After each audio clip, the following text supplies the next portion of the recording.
before that, almost 15% of shop units in the region are standing empty. That's according to new research for the BBC. In Birmingham and Wolverhampton, the figure's even higher, leading to concern over the future of the high street. But there are some types of shop that are bucking the trend. Over the past year, there's been a 30% rise in the number of discount shops across the region. That's where you can get most items for just £1. There are 10 discount shops in Walsall, the most in our region. Birmingham now has 9. That's more than double the amount it had last year. And both Coventry and Wolverhampton have 6 each. Well, our reporter Bob Hockenall's been looking into the current state of our high streets and joins us live now from Shirley in Solihull. Bob. Yes, good evening, Nick. Thanks very much. Well, I've been in Shirley this evening, and actually it's in the borough of Solihull, and it's perhaps a good place to be because actually there are fewer empty shops in that borough than any other area of the West Midlands. I've also been to Walsall today, and there they have a number of empty shops. In fact, it's above the national average. Nigel Povey has worked at this greengrocer's in Walsall for 40 years, but he says he's lost 50% of his trade over the last 10 years and seen a number of independent shops close around him. There's about 5 butchers finished in Walsall. It's upsetting because there's no atmosphere. And we used to have a butcher's next door here, and they was there for 40 odd years, Poxon's, and they just wrapped up.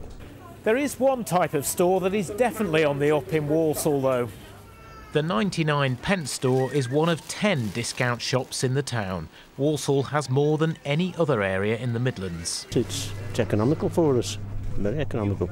Money's tight at the moment and it's great value and there's some great bargains. Discount shops have survived and thrived, but other small stores have gone. Walsall has a 17% shop vacancy rate. That's just above the national average of 14% of retail units currently vacant. But in the West Midlands, Wolverhampton has the highest rate at 24%, followed by Birmingham at 23%. Solihull fares the best, with just over 6% of shops empty. Today, though, a new shop did arrive in Walsall. Tesco opened a £55 million store. But does that represent another nail in the coffin for the independents? This store will attract a lot of people into the town, and it's down to shops, individual shops, and the council and other people working together to try and make the Walsall package more attractive. Back at Povey's greengrocers, though, they don't see a long-term future. My son don't want to do it. He don't want to get up at 2 o'clock every morning of the week, apart from Sundays. And it's freezing cold. Once I've gone, that'll be the end of an era. But the council remains optimistic and says it expects to be welcoming more new shops into Walsall in the coming months. So, Bob, Walsall's obviously struggled with a number of empty shops. So what about the high street in Shirley? Tell us more about that.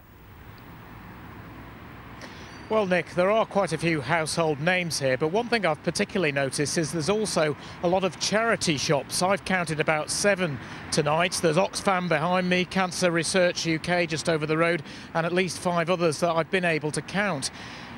Well, OK, a lot of charity shops here, but by no means the record. That's held by Hereford and Shrewsbury, both of which have 18 charity shops between them. Well, I guess charity shops are better to have than empty shops, but what many of the high streets in the Midlands are really after is investment from good, solid, independent shops, and not just from the big supermarket chains, which is often the case. With that, back to the studio. Bob, thanks very much.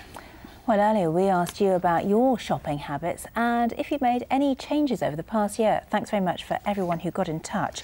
Fred Averis and Diana Walker emailed to say we live in South Shropshire, where a surprising number of people drive between 13 and 26 miles to large supermarkets. Nice and specific, that, isn't it? Yeah. But because of the recent snow and ice, they've begun to shop locally and are very surprised at the variety, quality and competitive prices available.